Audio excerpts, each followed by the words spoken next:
શ્રોતાનું ધ્યાન રાખવું એ વક્તાનું કામ છે. ને તો પછી અત્યાચાર થઈ જાય. આજે ખૂબ આનંદ થયો. દેશાંતરથી બધા હરિભક્તો, ઘણા બધા સંતો અને સરસ આયોજન.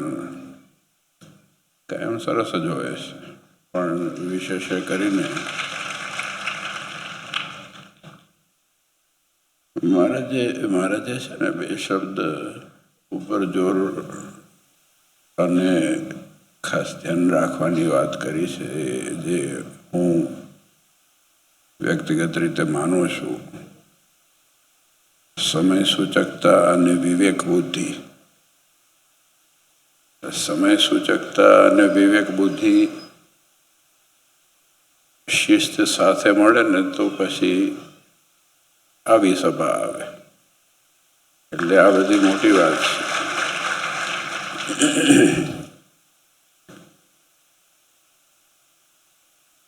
મને સ્વામી ત્યાં પ્રદર્શન આપણું સરસ છે. દીકરા દીકરીઓ બહુ સરસ આર્ટિસ્ટિક બધું પોતાની મેતે કર્યું. બધું જોતો હતો હું, અને ઘણું બધું એમાં આર્ટ અને ફોર્મ અને પોતાનું અંદર ઉતાર્યું હોય એ દેખાઈ આવતું. પછી અમે ઉપર ચડ્યા કેદારનાથ. પછી મને યાદ આવ્યું, એટલે મેં સ્વામીને કીધું કે હું 9 વર્ષનો હતો ને ત્યારે ગયો હતો. એને પણ વાત તો સાંભળો, આખી વાત તો સાંભળી લો. એટલે બાપજી મને લઈ ગયા કેદારનાથ. વડીલ સંતો બધા હતા. પછી એક તો ચાલીને જવાનું હતું. એ વખત રસ્તા બહુ સારા નહોતા. એટલે પછી એ વખત ગયો. પછી સ્વામી કહે પછી બીજી વખત. મેં કે બીજી વખત નથી ગયો, બીજી વખત આજે ગયો. કેમ કે મેં કહ્યું હવે ક્યારે જઈશ? જ્યારે 68 તીરથ ચરણે કોટી ગયા કાશી ભૂલી જવાય ને ત્યારે જવાય. આપણા માટે બહુ ભાગ્યશાળી છે આપણે બધા. સ્વામિનારાયણ ભગવાન, મુક્તાનંદ સ્વામી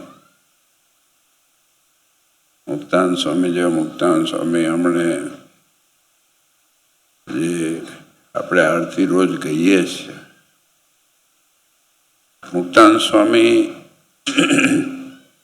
તમે બધા જાણો છો, પણ એકવાર ફરી આપણે યાદ કરીએ કે મુક્તાનંદ સ્વામી મારાથી વડીલ હતા. રામાનંદ સ્વામીના શિષ્ય હતા. અને મહારાજને બિરાજમાન કર્યા ગાદી ઉપર. મુક્તાનંદ સ્વામી પગે લાગવા જતા નહોતા. આજની ભાષામાં કહીએ, ગઈકાલનું આવેલું છોકરું બેહાડ્યું છે. મુક્તાનંદ સ્વામી પગે લાગવા જતા નહોતા. પણ હું મારી રીતે જુદી દ્રષ્ટિથી હું વિચાર કરું છું કે એ કયું તત્વ હશે, કયું આકર્ષણ હશે, કે કયું એંગલ હશે, કે શું થયું હશે કે 180 ડિગ્રી ટર્ન વાગે અને એ મુક્તાનંદ સ્વામીએ એ આરતી બનાવી અને મહારાજની આરતી ઉતારી, જે આજ સુધી આપણે ગઈએ છીએ. આ બહુ મોટી વસ્તુ છે. આ બધા નંદ સંતો ભગવાન થઈને પૂજા એવા હતા. પણ મુક્તાનંદ સ્વામી મહારાજને એક તરફ તમે કહે કે આ ઠીક છે હવે, અને બીજી બાજુ જય સતગુરુ સ્વામી, હમણાં જ કીધું ને ભક્તિ સ્વામી, આ અવસર કરુણા 68 તીરથ ચરણે કોટી ગયા. કઈ વસ્તુ બાકી ના રાખી. આ મહારાજમાં શું ભાડ્યું હશે? ઘણી વખત વિચાર આવે, ઘણી વખત વિચાર કરવો પણ ખરો. હું તો માનું છું કે બધા ઘણા વિચાર આવતા હોય રાતે કે સવારે કે સાંજે. ક્યારેક એ વિચાર કરો કે આ શું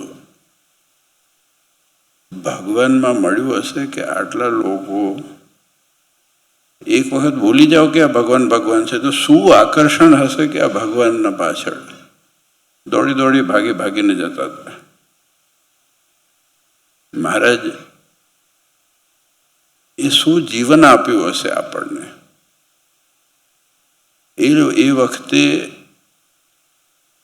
એ વખતના હરિભગત એમાં કોઈ જ્ઞાતિ જાતિ ભેદભાવ બધું સાઈડમાં મૂકી અને શું અંદર મૂક્યું હશે કે એ નાનામાં નાના ગામડાની અંદર 2 ઘર હોય ત્યાં 30 વખત 20 વખત 15 વખત ગયા છે. તમે કલ્પના કરો, બહુ અઘરું કામ છે આ.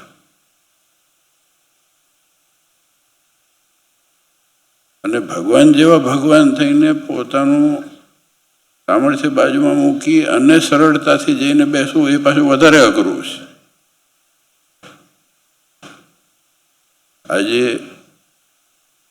કલ્પના ન કરી શકીએ કે આપણે કેટલા ભાગ્યશાળી છે કે આપણને આવા ભગવાન મળ્યા છે. નહીં તો આપણી દશા શું હોત.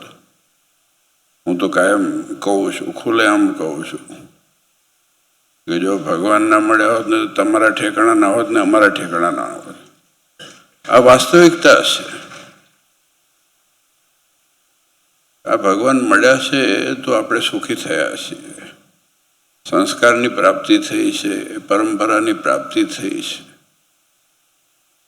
આ ધરોહરની પ્રાપ્તિ થઈ છે, સિદ્ધાંતોની પ્રાપ્તિ થઈ છે. નહીં તો ક્યાં ક્યાં માણસો ભટકે છે. આજે તકલીફો દુનિયામાં કેટલી નાની મોટી આવે, બધા ક્યાંક ક્યાંક ભટકવા જતા રહે, ક્યાંક ક્યાંક જતા રહે, ક્યાંક જેટલા પથરા એવા ભગવાન કરે. છેડો તો આવતો જ નથી આ દુનિયામાં કોઈનો. છેડો આવે નહીં. લાલ દોરો પહેરે, પછી કાળો પહેરે, પછી વાદળી પહેરે, પછી બીજી કલરની વીંટી પહેરે, પછી શનિની પહેરે, સોમની પહેરે, મંગળની પહેરે, ગુરુની પહેરે, ગુરુ નડે. ગુરુ છે ને અમારે યુપીમાં ગુરુ 2 પ્રકારના હોય. એ બીજું વિશેષ નથી કહેવું, પણ આપણે ભાગ્યશાળી છે કે આપણને ભગવાન મળ્યા. અને આજે તમે જેના યોગે કરી અને સત્સંગમાં રહ્યા અને આકર્ષાયા, એ ભગવાન દેખાડનાર એવા સંતના સાથે તમને હિત થયો છે. આ બહુ મોટી વાત છે. હિત કોની સાથે કરો એ આપણી તાકાત નથી, ક્ષમતા નથી, પણ એ આકર્ષણ. અને હમણાં સ્વામી કીધું ને કે બહુ સરળતાથી આટલા વિદ્વાન હતા તથા તોય સરળતાથી વાત કરી. મેં કહ્યું વિદ્વાન હોય તો જ સરળતાથી વાત કરે. આ બહુ વાસ્તવિક વાત છે. અડધું ઘટો ગોષમ અપૈતીનું નામ. જો ઓછું જાણતું હોય ને તો વધારે શ્લોક બોલે. એવું સંસ્કૃતમાં સુભાષિત છે સ્વામી. જો મને કંઈ ના આવડતું હોય ને તો 5 શ્લોકથી જ કહી દઉં તો તમે જોતા જાઓ કે શું આ બોલે છે, કે બહુ વિદ્વાન લાગે છે. પણ જેનામાં સરળતા, જેનામાં વિદ્વત્તા સાચી હોય ને, જેનામાં વિદ્વત્તા ઉતરી હોય, જેનામાં પાત્રતા ઉતરી હોય, એ વિદ્વત્તા પાત્રતા આપે છે અને પાત્રતા સરળતા આપે છે. તો ત્યારે આજે સ્વામીના પુસ્તકો અને સ્વામીના વચનો અને સ્વામીની ઓડિયો ટેપો જે પણ તમે જો કદાચ સાંભળવાનું થતું હોય ત્યારે પણ એટલા માટે છે કારણ કે એ સાચી રીતે વિદ્વાન હતા, ભગવાનના તરફ લઈ જનારા. નહીં તો આ દુનિયામાં કેટલા અડ્ડાઓ હશે બોલો, છે કે નહીં? છે ને, તકલીફ જ છે ને. બધા પોતપોતાની તરફ ખેંચે, અહીંયા આવો ને હું અહીંયા આવો, અહીંયા આવો, અહીંયા આવો. ના, ભગવાનને ત્યાં ભજન કરો, આટલું કરો, કામ કરો, જાઓ. અને મેં જોયું છે કે દેશમાં કે વિદેશમાં જ્યાં જે સ્વામીના હેત રુચિના હરિભક્તો જે છે સેવા કરે મૌન રીતે, શાંતિથી, વિવેકપૂર્ણ, એ ઓસ્ટ્રેલિયા હોય છે કે બીજા યુએસમાં છે કે બીજા ગમે તે પ્રાંતમાં હોય, તમે કચ્છથી સામત્રાથી આવ્યા હોય કે નાણપરથી આવ્યા હોય, પણ વસ્તુ એ છે કે દુનિયામાં આ બધી વસ્તુ પ્રાપ્ત થવી બહુ અઘરી છે. અને મહિમાએ સહિત જાણવું પડે, ઓળખવું પડે, ખટકો રાખવો પડે, નહીં તો પછી ખોઈ જાય છે. અમૂલ્ય વસ્તુ હોય ને બહુ સાચવવી પડે. કચરો હોય ને એને ચિંતા નથી, કચરો હોય ને એની ચિંતા નહીં કરવાની. છાપા માટે કોઈ ચિંતા કરે છે? છાપા માટે ચિંતા કરી તમે કોઈ દિવસ વાંચ્યા પછી? અને એક છાપું હોય ને એમાં 5 જણ વાંચતા હોય, તમે જોયું છે ને? અને પછી 10 મિનિટ પછી એ પસ્તી થઈ જાય. જ્યારે આપણને જે મળ્યું છે ને એ આ ભગવાનના વચનનું અર્ક મળ્યું છે. એટલે હું પાછળ વળીને જોતો મેં કહ્યું પુસ્તકો બધા છે, આ પુસ્તકો એનો ઉપયોગ કરવાનો જેટલો થશે, જેટલો સંભળાશે, જેટલો સાંભળી શકીશું, એટલું જ આપણા હિત માટે છે. અને આજે ગર્વની બાબત છે કે આ દીકરાઓ, મને હમણાં જ ભક્તિ સ્વામી વાત કરીને, અને મેં વચ્ચે જોયું હતું ક્યાંક, આપણે યુટ્યુબમાં હતું કંઈક, આનું લાઈવ પ્રસારણ ચાલતું હતું, એ જોયું હતું મેં. એટલે આજે છોકરાઓ ગાતા હતા, મેં કીધું આ ક્યાંનું છે? એટલું બધું ટીવી સામે બેવાની મજા નથી આવતી, મને થોડું ઊંઘ આવવા માંડે છે. પણ મેં જોયું તો જે રીતે બેઠા તે રીતે મને થયું કે મેં કહ્યું આ જવાનું છે ત્યાંનું જ છે.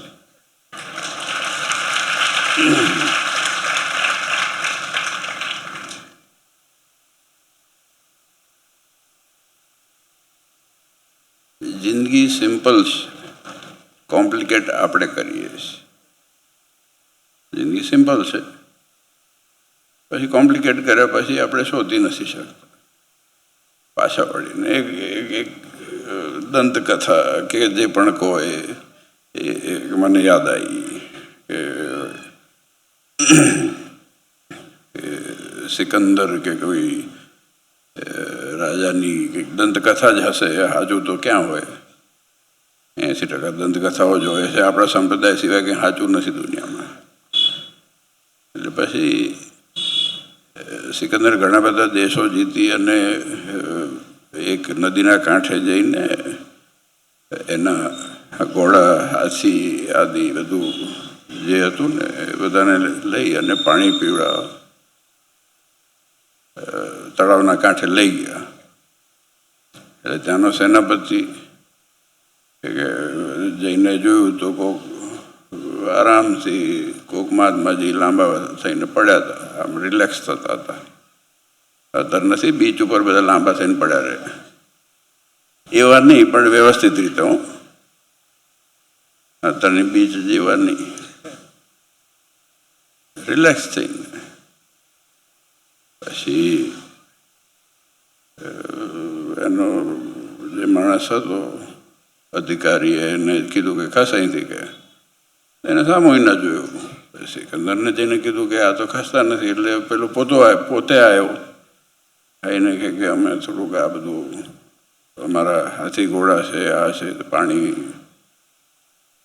તરસ બરસ લાગી છે, બધા ઘણા બધા દેશો જીતીને આવ્યા છીએ, અત્યારે અમારે કે કોણ છે તું? એવું પૂછ્યું, કોણ છે તું?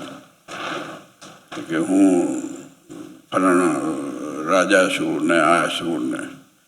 કે અચ્છા અચ્છા સારું. કે શું કરવા આવ્યા છે?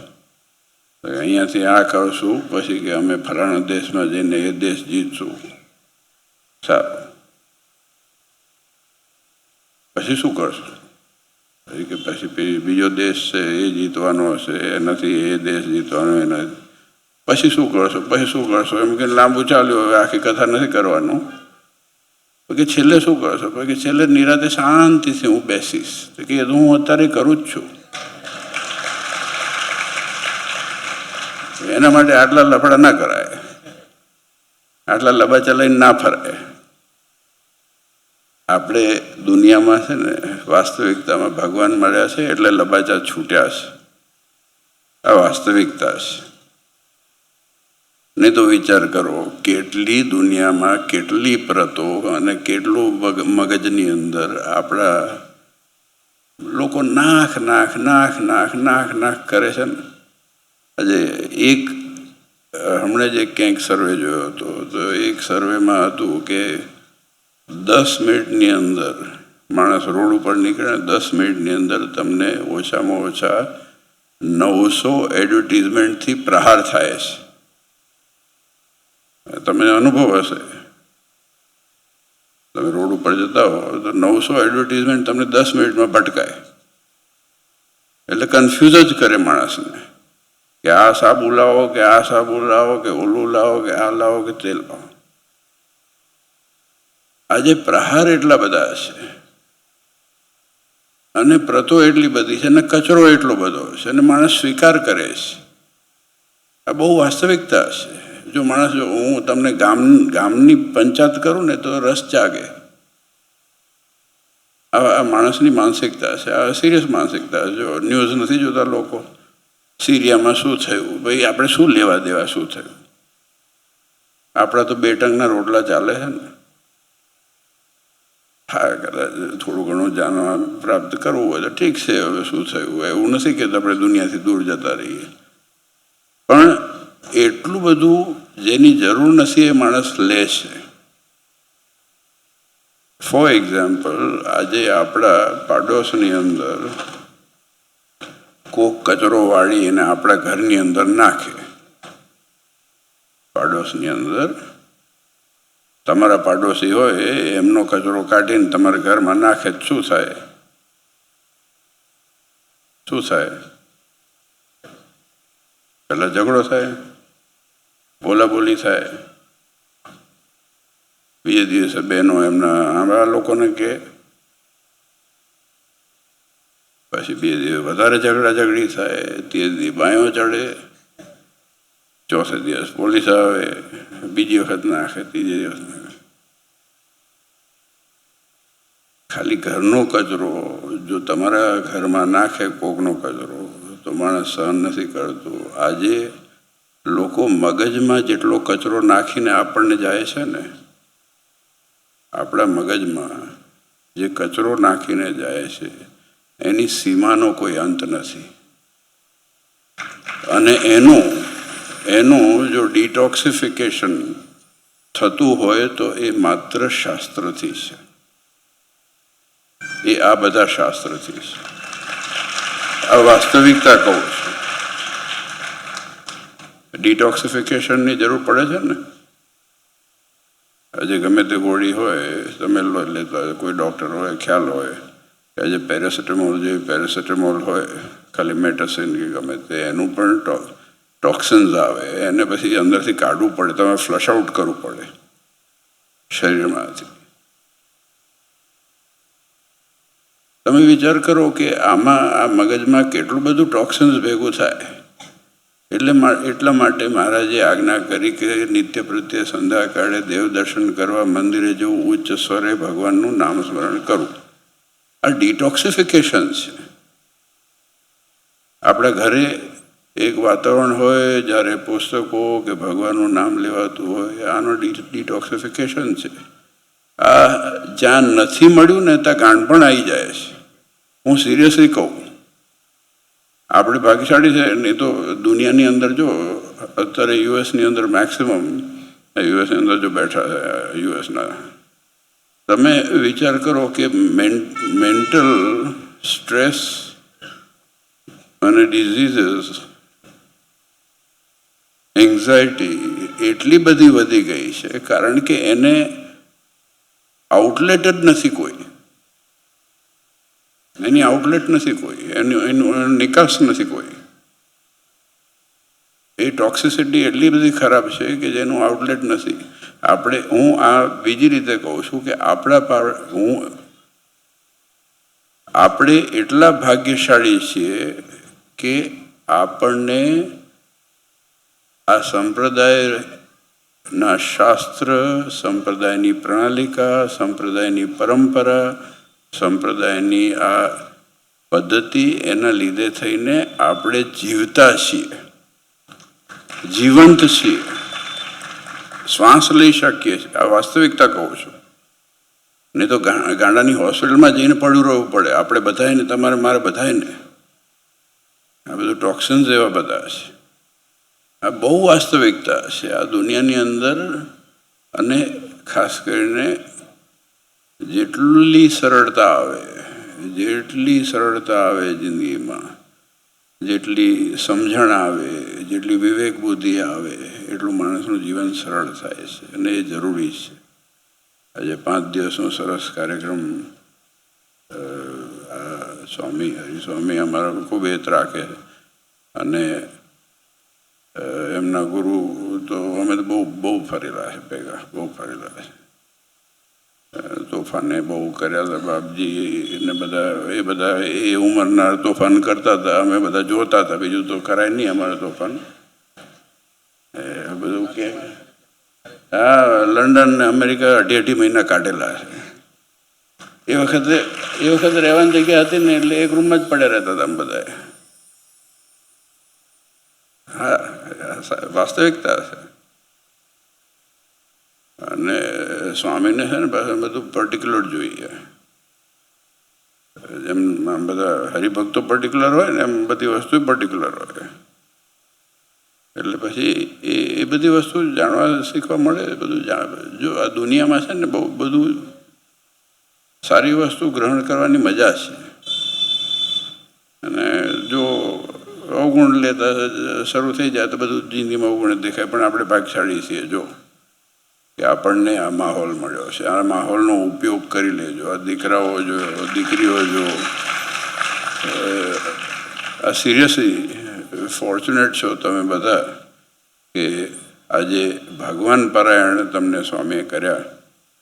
અને મને તો ગર્વ થાય કે આજે જ્યારે સ્વામી ધામમાં ગયા એના પછી મેં હરિસ્વામીની વાત કરી અને મેં કીધું આ જવાબદારી અમારી છે. નારાયણ દેવનું ઘરેણું હતું, એની ત્રયોદશા એની સભા નારાયણ દેવના પ્રાંગણમાં જ થશે. આ વાસ્તવિકતા છે. આજ સુધી એ થયું નહોતું સ્વામી. પણ એક ગર્વાન્વિત થવાની બાબત છે કે નારાયણ દેવનો સાધુ, જે દેવનો સાધુ છે, એ દેવના પ્રાંગણમાં જેની સ્મૃતિ હોય તો એનાથી વિશેષ આપણે સન્માન શું આપી શકીએ છીએ. આજે ગર્વ છે કે એ જ પરંપરા સ્વામી સાચવી રહ્યા છે. અને તમે બધાએ હરિભક્તો, ભાઈઓ બહેનો, દીકરા દીકરીઓ સાચવીને બેઠા છો. કોઈ નાટક આડંબર નહીં, કોઈ બીજું ઝંઝટ નથી. બસ ભગવાનનું ભજન, ભગવાનનું કેન્દ્ર સ્થાન. આ વસ્તુ જેમાં નથી કહેતા કે એક તારાવાળો કંઈક નીકળ્યો ને ગામમાં તો ટીમ કરીને એક જ તાર વગાડતો હતો.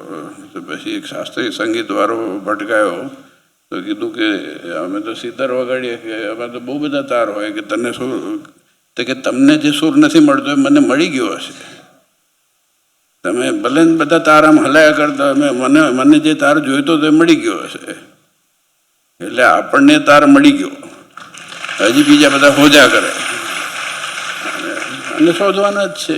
આનું પૂર્ણાહુતિ છે જ નહીં. આપણે ભાગ્યશાળી છીએ.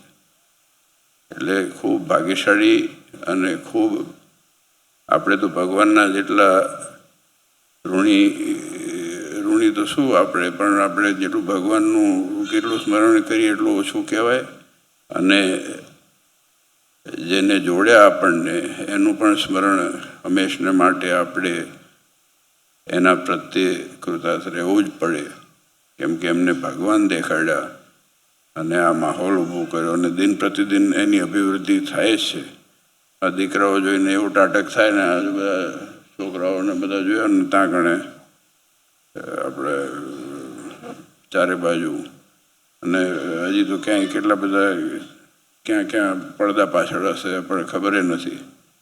પણ વાસ્તવિકતામાં ધન્યવાદ છે દીકરા દીકરીઓને અને આપ સૌને, કારણ કે આયોજન કરવું સહેલી વાત નથી અને એમાં પણ કોઈ જાતની અપેક્ષા આજે દુનિયામાં અપેક્ષા સિવાય કંઈ રહ્યું નથી. મારું શું, મને એક જણે બહુ સરસ કીધું સ્વામી, એ મેં તમને કીધું કદાચ, મેં કીધું એક વડીલ આવ્યા હતા ઘરે, પછી બેઠા, પછી અમે વાતો ગપાટે ચડ્યા. એટલે પછી મને કીધું, મને કે આ દુનિયા શેના ઉપર ચાલે છે? સ્વામી હા સરસ છે આ વાત, મેં સાચવીને રાખી. મેં કીધું શેના ઉપર ચાલે? કાઠિયાવાડી હતા. એટલે કે મને કે આ દુનિયા ચાલે શેના ઉપર? શેના ઉપર ચાલે? એટલે કે આમાં મારું શું અથવા મારે શું? હા, મારું શું અથવા સિમ્પલ. ગાંધીનગરમાં બેઠા હતી.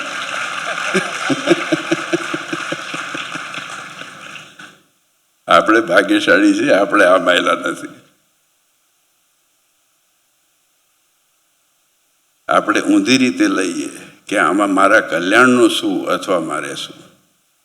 આપણે ભાગ્યશાળી છીએ. તો આજના શુભ દિને આ પવિત્ર ધનુર્માસ એમાં સરસ આયોજન કર્યું સ્વામીએ અને તમે બધા હરિભક્તો ભેગા થઈને. અનેક અનેક ધન્યવાદ છે હરિભક્તો આપ સૌને, ભાઈઓ બહેનો દીકરા દીકરીઓને જેટલા ધન્યવાદ આપીએ ઓછા છે. દૂર દેશથી આવ્યા છો, બધે દૂર દૂરથી.